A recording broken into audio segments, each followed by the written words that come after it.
So why do you need to do the ketogenic diet and fasting at the same time?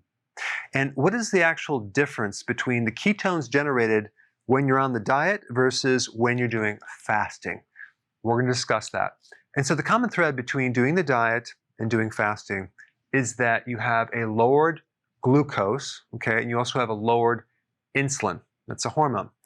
And so when you do this, you have all sorts of amazing benefits. You lose weight, your blood sugars now are regulated, you have better mood, you have improved cognitive function, focus, memory, concentration, you have less inflammation, and you have decreased cravings.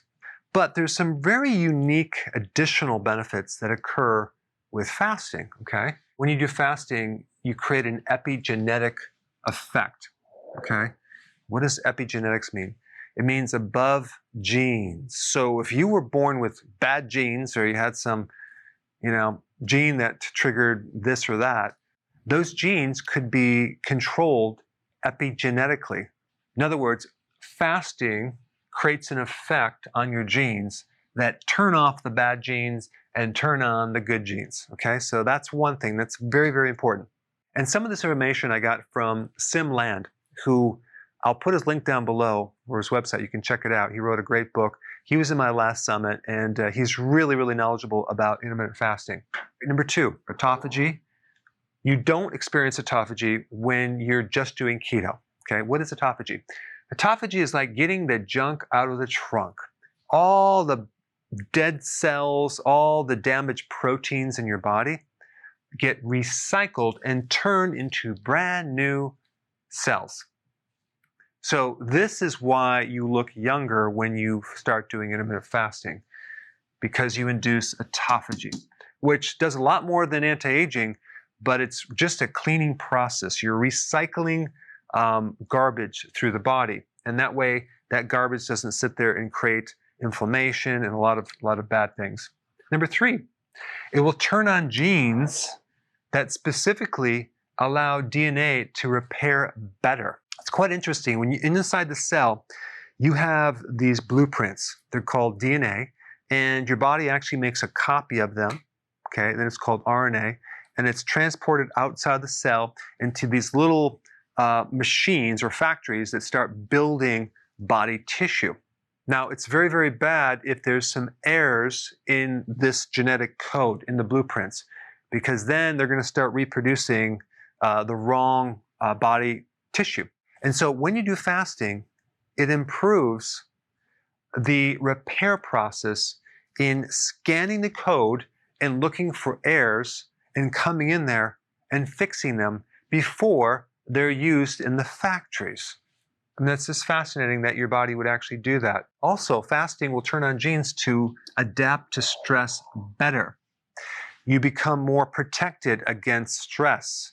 Even if someone is on some type of chemotherapy or radiation, when you do fasting, your cells become more resistant. That's interesting.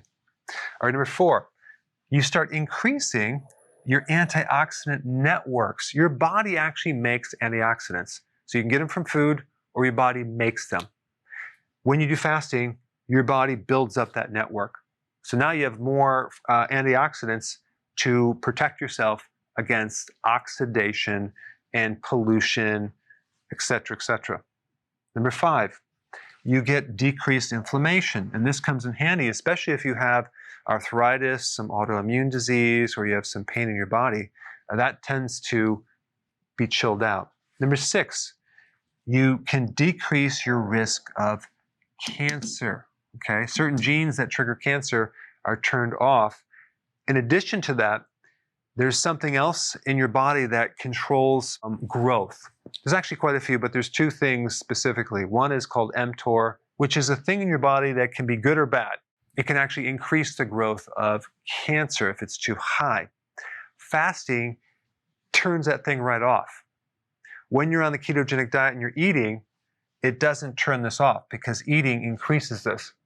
So fasting, especially if you're doing periodic prolonged fasting, can turn this off, which can greatly reduce the size of tumors and actually prevent and shrink cancer, which is very, very cool. Also, you'll get a decrease in something called IGF, which you normally always see when you have cancer as well, because it's a growth hormone. And so when you fast, you get a decrease in this and that. So anyone that gets cancer should be doing fasting in a major way. It's probably the most important thing. Number 7, you get an increase in growth hormone, and that's the anti-aging, that's fat burning, and growth hormone helps prevent the loss of muscle because your body's going to protect that. When you're eating, regardless of what you're eating, you're not stimulating growth hormone near as much as when you're doing fasting. Of course, when you add exercise, that will increase it as well. All right, number 8. This one's a really important one.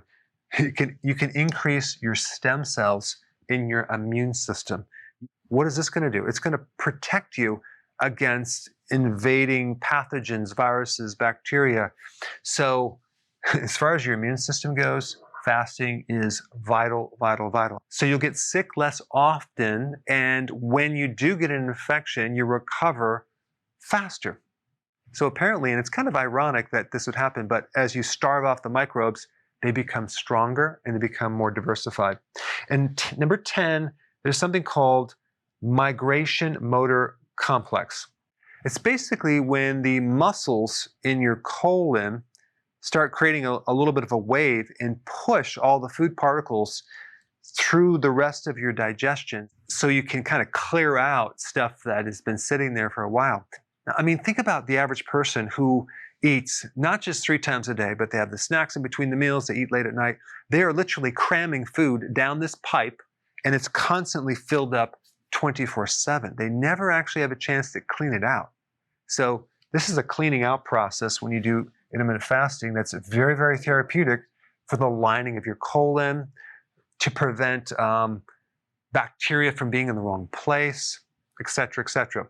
Now, there's many other things that intermittent fasting will do, but one big one is that it will completely get rid of your hunger. Your appetite goes away, even more than when you're on the ketogenic diet, simply because even though a low-carb diet reduces insulin, the fact that you're eating can stimulate some insulin.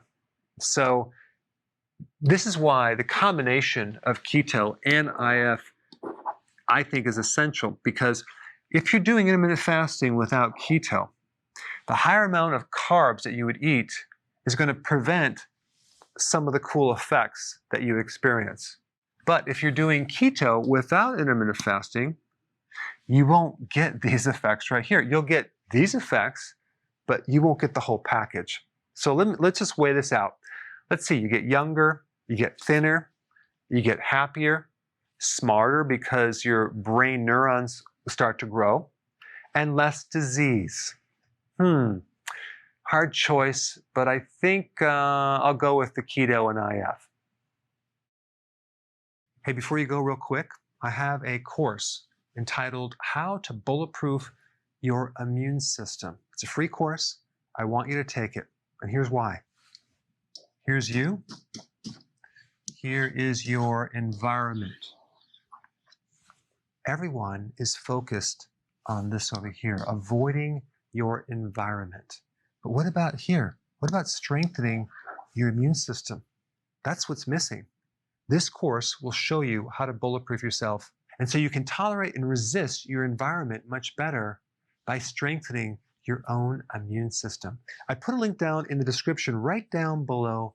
Check it out and get signed up today.